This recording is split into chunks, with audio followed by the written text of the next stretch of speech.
RSCIT परीक्षा की तैयारी कर रहे आप सभी भाई बहनों को नमस्कार। आपका स्वागत है हमारे RSCIT गुरुजी चैनल पर। देखिए, RSCIT की परीक्षा 4 अगस्त और 18 अगस्त को होने वाली है। जिनकी परीक्षा 4 अगस्त को होने वाली है उनके प्रवेश पत्र भी कल जारी कर दिए गए हैं और वो अपने सेंटर से प्रवेश पत्र प्राप्त कर लें। और सभी के मोबाइल पर इसकी सूचना कल आ गई थी। तो हमारे कई विद्यार्थी जो ये सोच रहे थे कि प्रवेश पत्र आने के बाद परीक्षा की तैयारी शुरू करेंगे, वो आज से ही परीक्षा की तैयारी शुरू कर लें।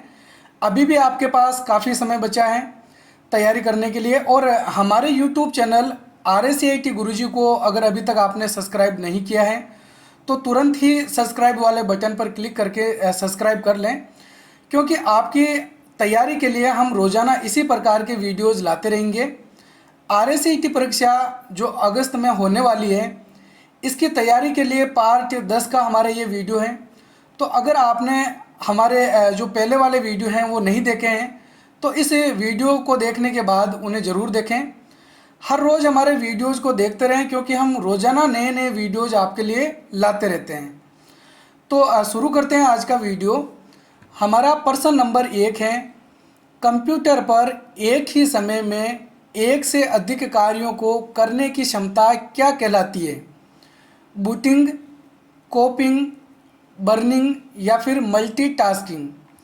तो ध्यान में रखना है, अगर हम एक ही समय पर एक से ज़्यादा कार्य कर रहे हैं इसको हम बोलते हैं मल्टीटास्किंग। क्या बोलेंगे? मल्टीटास्किंग, यानी एक ही समय में एक से ज़्यादा हम कार्य कर रहे हैं कंप्यूटर पर। अगला प्रश्न नंबर 2 है, कंप्यूटर को और किस नाम से जाना जाता है?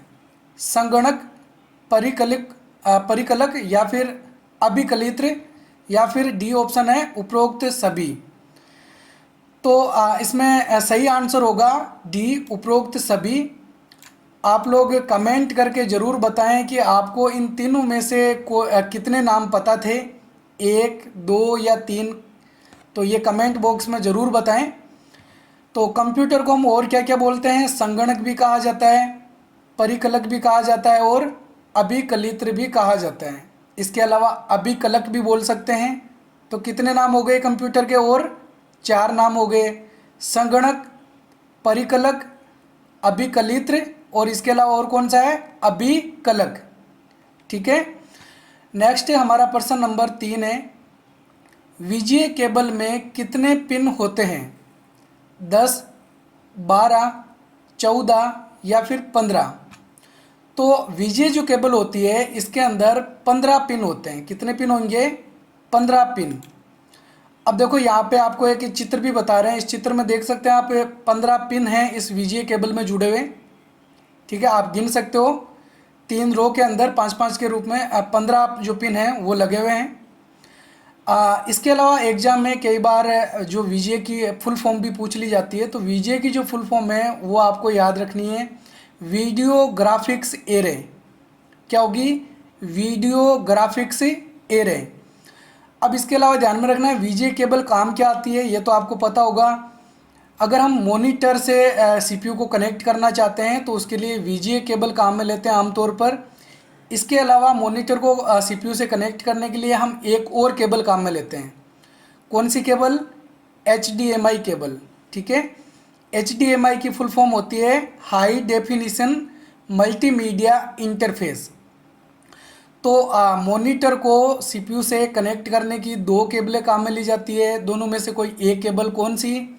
या तो वीजीए केबल या फिर HDMI केबल। आजकल ज़्यादातर जितने भी नए सीपीयू या मॉनिटर आ रहे हैं उसके अंदर HDMI का पोर्ट दे रखा होता है। या आप यहाँ स्क्रीन पर HDMI जो केबल है वो भी देख सकते हैं किस प्रकार की होती है। तो ठीक है, समझ में आ गया होगा HDMI और वीजीए केबल किस प्रकार की होती है और वीजीए केबल में कितनी पिन होती है। कितनी पिन होगी? 15 पिन। नेक्स्ट है हमारा प्रश्न नंबर 4 है, किसी टेक्स्ट को गहरा करना क्या कहलाता है? इटैलिक, बोल्ड, अंडरलाइन या फिर जस्टिफाई? तो शब्दों को गहरा करना इसको हम बोलते हैं बोल्ड करना। बी इसमें सही आंसर होगा, बोल्ड। इटैलिक का मतलब क्या हो जाता है? शब्दों को तिरछा करना। अंडरलाइन शब्दों पर अगर हम नीचे की तरफ एक लाइन खींच रहे हैं तो इसको हम अंडरलाइन बोलते हैं। और जस्टिफाई का मतलब होता है पैराग्राफ को दोनों तरफ से एक सीध में रखना। ठीक है, नेक्स्ट हमारा प्रश्न नंबर 5 है, निम्न में से पेज मार्जिन का एक प्रकार नहीं है। पेज मार्जिन कौन सी नहीं है यहाँ पे बताना, लेफ्ट, राइट, सेंटर या फिर टॉप। तो ध्यान में रखना है पेज में जो मार्जिन है वो हम पेज के चारों तरफ छोड़ सकते हैं। किस तरफ, टॉप यानी ऊपर की तरफ, बॉटम यानी नीचे की तरफ, लेफ्ट बाईं तरफ और राइट दाईं तरफ। तो पेज में टॉप, बॉटम, लेफ्ट और राइट चारों तरफ मार्जिन छोड़ी जा सकती है। अब मार्जिन क्या होती है ये भी आपको पता होगा। मार्जिन जो है वो पेज में चारों तरफ जो हम खाली जगह छोड़ते हैं इसको कहा जाता है। तो अब आपको यहाँ पे बताना है सही आंसर क्या होगा, पेज में मार्जिन कौन सी नहीं होती है। तो इसमें सही आंसर क्या होगा, सी, सेंटर। सेंटर मार्जिन नहीं होती है, पेज में ऊपर की तरफ होती है, टॉप होती है, बॉटम भी होती है, लेफ्ट भी होती है और राइट भी होती है। तो सेंटर मार्जिन नहीं है, पेज के बीच में हम कोई खाली जगह नहीं छोड़ते हैं। नेक्स्ट प्रश्न नंबर 6 है, कंप्यूटर की पहली पीढ़ी में किसका प्रयोग किया गया था। वैक्यूम ट्यूब, ट्रांजिस्टर, आईसी यानी इंटीग्रेटेड सर्किट। आईसी की कई बार फुल फॉर्म पूछ ली जाती है तो आपको याद रखना है इंटीग्रेटेड सर्किट, और माइक्रो प्रोसेसर। तो कौन सा जो इसमें कंपोनेंट्स है वो कंप्यूटर की पहली पीढ़ी में काम में लिया गया था। ये क्वेश्चन कई बार एग्जाम में रिपीट हो चुका है, आपको अच्छे से याद रख लेना है। तो सबसे पहले मैं आपको बता देता हूँ कि कंप्यूटर के अंदर टोटल 5 पीढ़ियाँ होती हैं, और अभी वर्तमान में जो कंप्यूटर की पीढ़ी चल रही है वो लास्ट यानी कि 5वीं पीढ़ी चल रही है। ठीक है, और इस पीढ़ी के अंदर जो कंपोनेंट्स काम में लिया जाता है वो होता है आर्टिफिशियल इंटेलिजेंस, ULSI, जिसको हमने यहाँ शामिल नहीं किया है। और यहाँ पर 4 पीढ़ियों के उदाहरण दे रखे हैं। तो कंप्यूटर की जो पहली पीढ़ी है उसमें काम में जो कंपोनेंट्स लिया गया है वो है वैक्यूम ट्यूब। किसको काम में लिया गया है, वैक्यूम ट्यूब को। और दूसरी पीढ़ी के अंदर ट्रांजिस्टर, तीसरी पीढ़ी के अंदर आईसी यानी इंटीग्रेटेड सर्किट, और चौथी पीढ़ी के अंदर माइक्रो प्रोसेसर का प्रयोग किया गया है। ठीक है, नेक्स्ट प्रश्न नंबर 7 है, ग्राहक के पंजीकृत मोबाइल पर आने वाले पासवर्ड जिन्हें केवल एक बार उपयोग किया जा सकता है क्या कहलाते हैं। पास कोड, सिक्योर पासवर्ड, OTP या फिर सिक्योर पिन कोड। तो ग्राहक के पंजीकृत मोबाइल पर आने वाले जो पासवर्ड हैं उसको हम बोलते हैं OTP। OTP की फुल फॉर्म भी आपको ध्यान में रखनी है। OTP की फुल फॉर्म क्या होती है, वन टाइम पासवर्ड। ठीक है, वन टाइम पासवर्ड, तो ये अच्छे से याद रखना है। अगला प्रश्न नंबर 8 है, किसी डॉक्यूमेंट के सबसे अंत में पहुंचने के लिए किस शॉर्टकट की का प्रयोग करते हैं। डॉक्यूमेंट के सबसे लास्ट में पहुंचना है तो कौन सी शॉर्टकट कुंजी काम में लेते हैं, डाउन एरो, एंड की, कंट्रोल प्लस होम या फिर कंट्रोल प्लस एंड। तो देखो डॉक्यूमेंट के अगर सबसे लास्ट में पहुंचना है तो उसके लिए हम कंट्रोल प्लस एंड कुंजी का प्रयोग करते हैं, और डॉक्यूमेंट के अगर हमको सबसे शुरुआत में पहुंचना है तो इसके लिए हम कंट्रोल होम कुंजी का प्रयोग करते हैं। तो ये अच्छे से ध्यान में रखना है। इसके अलावा जो होम कुंजी दबाते हैं, अगर हम कंट्रोल का प्रयोग नहीं करते हैं, सीधे होम कुंजी को दबाते हैं, तो इसके द्वारा कर्सर को उस लाइन के शुरू में ला सकते हैं जिस लाइन में कर्सर होता है। ठीक इसी तरीके से एंड कुंजी का प्रयोग करते हैं, जहाँ पे भी हमारा कर्सर होगा उस लाइन के अंत में चला जाएगा। लेकिन यहाँ पे लाइन के अंत में नहीं पूछा है, क्या पूछा है, डॉक्यूमेंट के सबसे अंत में। तो डॉक्यूमेंट के सबसे अंत में आने के लिए कंट्रोल प्लस एंड का प्रयोग करते हैं। नेक्स्ट हमारा प्रश्न नंबर 9 है, निम्न में से कौन सा सर्च इंजन नहीं है, गूगल, बिंग, याहू या फिर मोजिला। तो इसमें सर्च इंजन कौन सा नहीं है, मोजिला नहीं है। देखो गूगल भी सर्च इंजन होता है, बिंग भी होता है, याहू भी होता है। यहाँ पर अगर गूगल क्रोम लिखा हुआ आता है तो गूगल क्रोम क्या होता है, एक ब्राउज़र होता है। मोजिला भी एक ब्राउज़र है। तो गूगल एक सर्च इंजन है और गूगल क्रोम क्या है, ब्राउज़र है। नेक्स्ट है प्रश्न नंबर 10, कंप्यूटर मेमोरी की सबसे छोटी इकाई कौन सी है? केबी, एमबी, बिट या फिर बाइट? तो कंप्यूटर मेमोरी की सबसे छोटी जो इकाई होती है वो क्या होती है? बिट होती है। सी इसमें सही आंसर है, बिट। इसके अलावा ध्यान में रखना है जो बाइट हैं उसमें कितने बिट होते हैं? एक बाइट में कितने बिट होते हैं? 8 बिट होते हैं। 8 बिट मिलकर क्या बनता है? एक बाइट बनता है। और 1024 बाइट मिलकर एक केबी यानी किलो बाइट, और 1024 केबी मिलकर क्या बनते हैं? एक एमबी, एमबी यानी मेगाबाइट। और 1024 एमबी मिलकर एक जीबी बनती है, गीगाबाइट। और 1024 जीबी मिलकर एक टीबी बनती है, टेराबाइट। तो मेमोरी मापन की ये कुछ बेसिक इकाइयां हैं, आपको अच्छे से इनको याद रख लेना है। ठीक है, नेक्स्ट प्रश्न नंबर 11 है, MS एक्सेल 2010 में किसी फॉर्मूला का परिणाम अगर हेज लिखा हुआ आता है तो ये क्या इंगित करता है? फॉर्मूला गलत है, सामग्री को छुपाया गया है, सेल सुरक्षित नहीं है, या फिर सेल सामग्री बड़ी होने के कारण प्रदर्शित नहीं की जा सकती। तो ध्यान में रखना है, अगर हम एक्सेल के अंदर कुछ फॉर्मूला यूज करते हैं और उसका जो परिणाम है वो हमको ऐसे हेज में दिखाई देता है, तो इसका मतलब है कि इसके अंदर जो परिणाम है, जो रिजल्ट हमको मिलने वाला है, जो दिखाई देना चाहिए, उसकी जो विड्थ है सेल की वो बहुत ही कम है, और उसके अंदर वो सामग्री, वो जो परिणाम है वो हमको सही से दिखाई नहीं दे पा रहा है। तो सही आंसर इसमें क्या होगा? डी सही होगा। सेल सामग्री बड़ी होने के कारण प्रदर्शित नहीं की जा सकती है, क्योंकि सामग्री जो है वो काफ़ी बड़ी हैं, उस वजह से हेज दिखाई दे रहा है। अब इसका सॉल्यूशन क्या होता है? हमको जो सेल की साइज है उसको थोड़ा सा बढ़ा लेना है। तो जब सेल की साइज बढ़ जाती है तो हेज की जगह पे जो भी रिजल्ट होता है वो हमको सही से दिखाई देने लगता है। ठीक है, नेक्स्ट प्रश्न नंबर 12 है, किसी किए गए कार्य या दिए गए कमांड को पूर्ववर्त स्थिति में जानने के लिए किसका प्रयोग करेंगे? Drag and drop, cut, boot या फिर undo?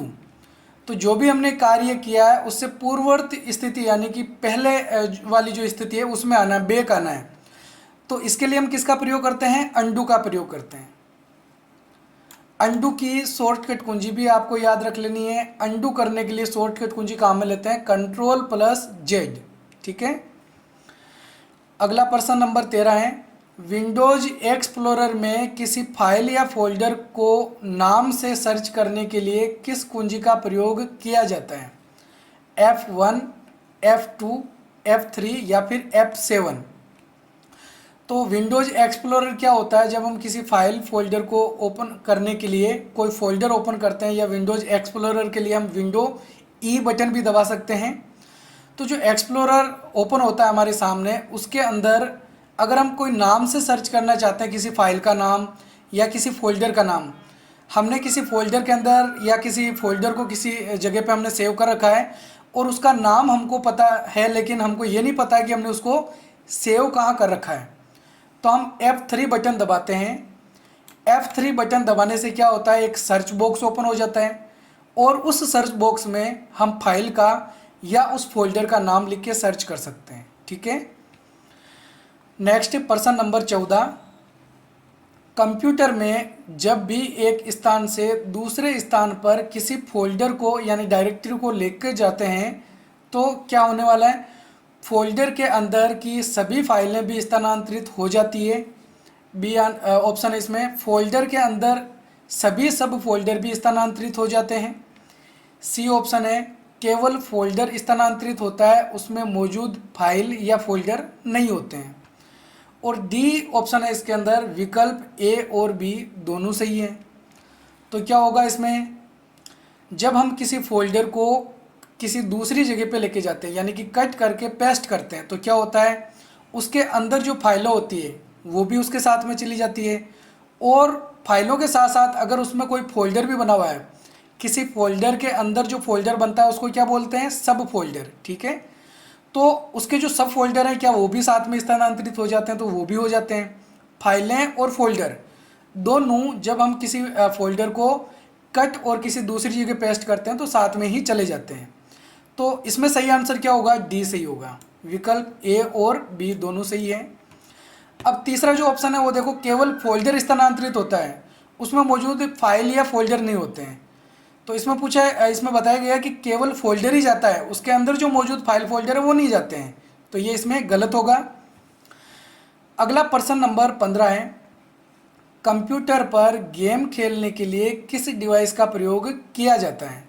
Track ball, track point, joystick या फिर स्कैनर? तो कंप्यूटर पर गेम खेलने के लिए सबसे ज़्यादा प्रचलित जो उपकरण है वो होता है जॉयस्टिक। ठीक है, कभी भी अगर ये क्वेश्चन आ जाता है कि कंप्यूटर पर गेम खेलने के लिए कौन सा उपकरण काम में लिया जाता है, तो आपको बस ये ध्यान में रखना है, जॉयस्टिक होता है। ठीक है, अगला प्रश्न नंबर 16 है, निम्न में से आउटपुट का उदाहरण कौन सा उपकरण है? कौन सा उपकरण आउटपुट है? स्कैनर, प्लॉटर, माइक्रोफोन या फिर वेबकैम? तो कौन सा होगा इसमें? प्लॉटर होगा।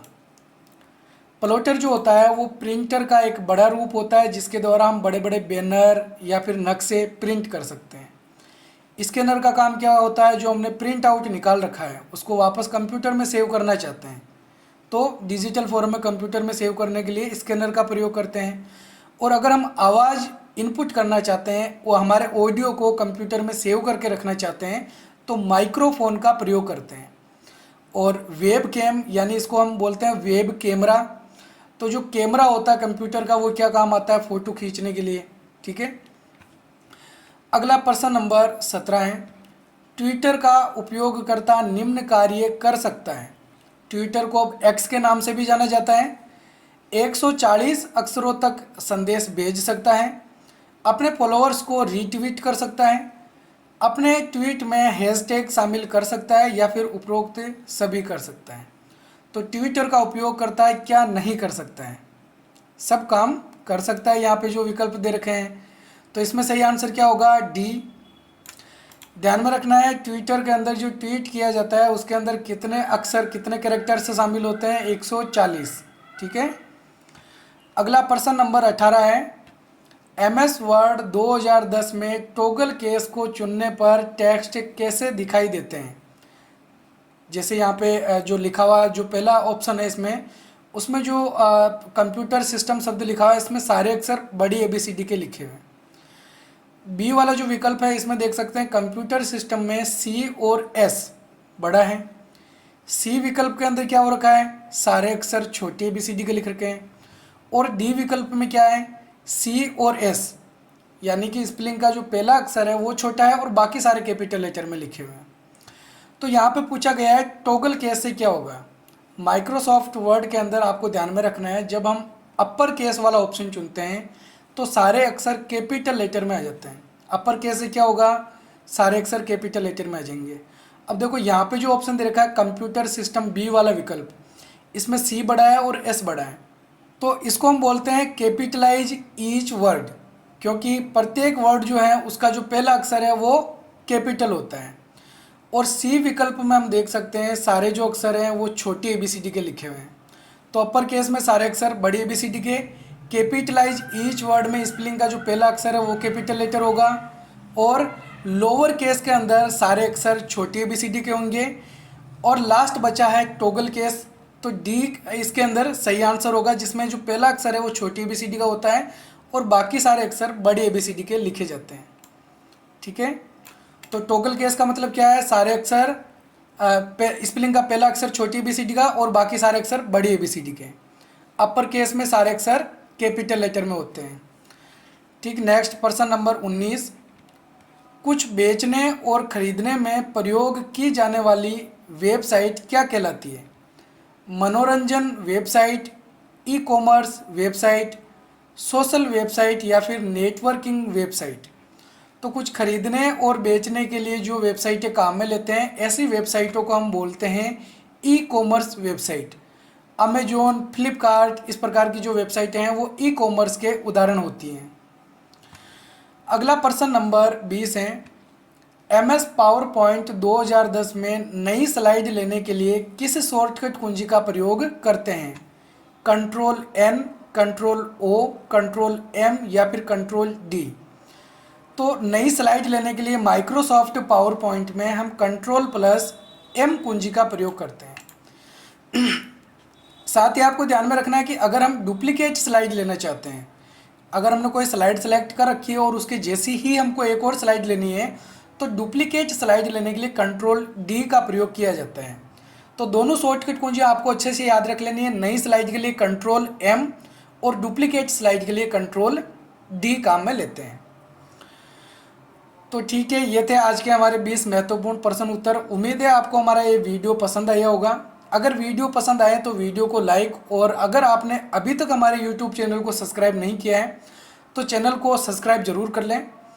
और जो हमारे पहले वाले वीडियोज़ हैं, अगर आपने उनको अभी तक नहीं देखा है तो वो वीडियोज़ भी ज़रूर देखें। हम मिलेंगे एक और नए वीडियो में, तब तक के लिए जय हिंद, जय भारत।